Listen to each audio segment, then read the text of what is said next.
Fatih TV.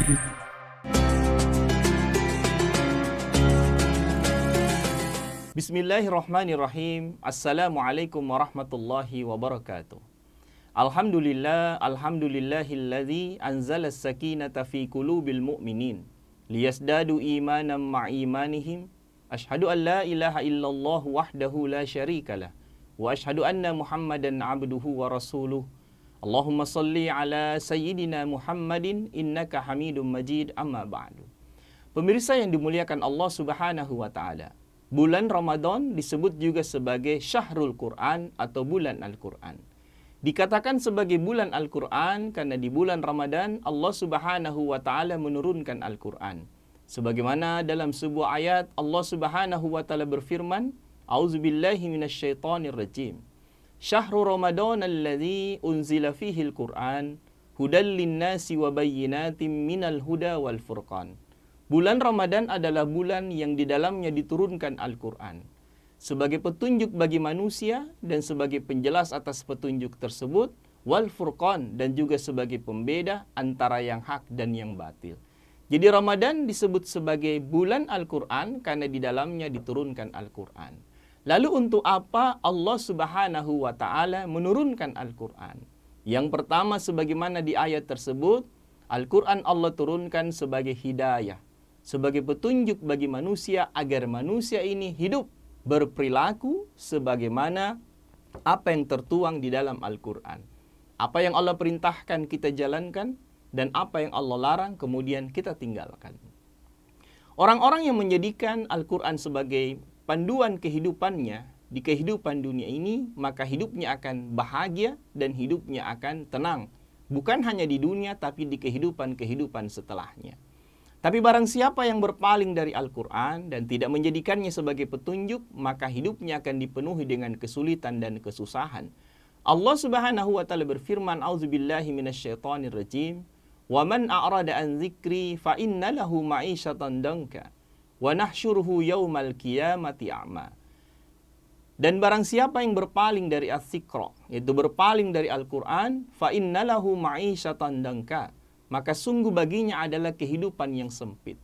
Wa nahsyuruhu yaumal qiyamati a'ma, dan di akhirat nanti dia akan dibangkitkan dalam keadaan yang buta.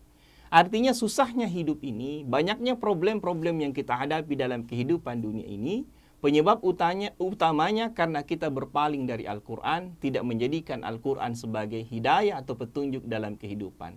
Bahkan orang-orang yang tidak membaca Al-Quran dan tidak menjadikannya sebagai petunjuk, maka di akhirat nanti, di padang mahsyar nanti, Al-Quran akan menuntutnya. Dijelaskan dalam sebuah riwayat bahwa Al-Quran itu akan menjadi saksi penolong dan juga akan menjadi penuntut. Akan menjadi saksi penolong, Al-Quran akan berkata, ya Allah, saksikanlah bahwa orang ini telah membacaku ketika hidup di dunia. Dan di sisi lain Al-Quran bisa menjadi penuntut. Ketika Al-Quran hanya kita simpan di atas lemari kita, di atas meja kita, atau di dalam aplikasi handphone kita, tapi tidak pernah kita baca dan tidak pernah kita amalkan, maka Al-Quran akan berkata, ya Allah, sungguh orang ini telah mengabaikanku. Dia tidak membacaku dan juga tidak menjadikanku sebagai petunjuk.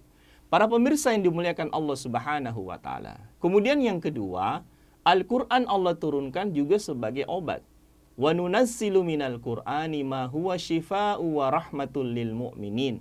Dan kami turunkan Al-Quran di antara fungsinya, kata Allah, sebagai syifa'un, sebagai penyembuh, dan rahmat bagi orang-orang yang beriman. Penyembuh terhadap apa? Penyembuh terhadap penyakit-penyakit hati. Karena penyakit hati adalah penyakit yang sangat berbahaya, mendatangkan dosa besar bagi orang-orang yang mengidap penyakit tersebut. Ada kesab, ada dusta, ada munafik, ada riya, ada kesombongan, ada iri hati. Penyakit-penyakit ini akan diobati dengan Al-Quran. Dengan cara apa? Dengan cara dibaca, dengan cara kemudian dipahami isinya, dengan cara diamalkan. Sehingga segala penyakit-penyakit hati itu akan hilang dari hati kita dan akhirnya hidup kita akan tenang.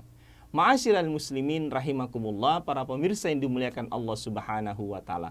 Ada banyak tujuan diturunkannya Al-Quran, namun pada kesempatan kali ini, dua hal ini harus kita perhatikan dengan seksama, yaitu menjadikan Al-Quran sebagai petunjuk agar hidup kita selamat di dunia dan di akhirat, dan yang kedua, kita jadikan Al-Quran sebagai obat atas penyakit-penyakit hati kita, karena penyakit hati ini akan mendatangkan kesengsaraan di dunia dan juga kesengsaraan di akhirat ketika penyakit itu tidak diobati.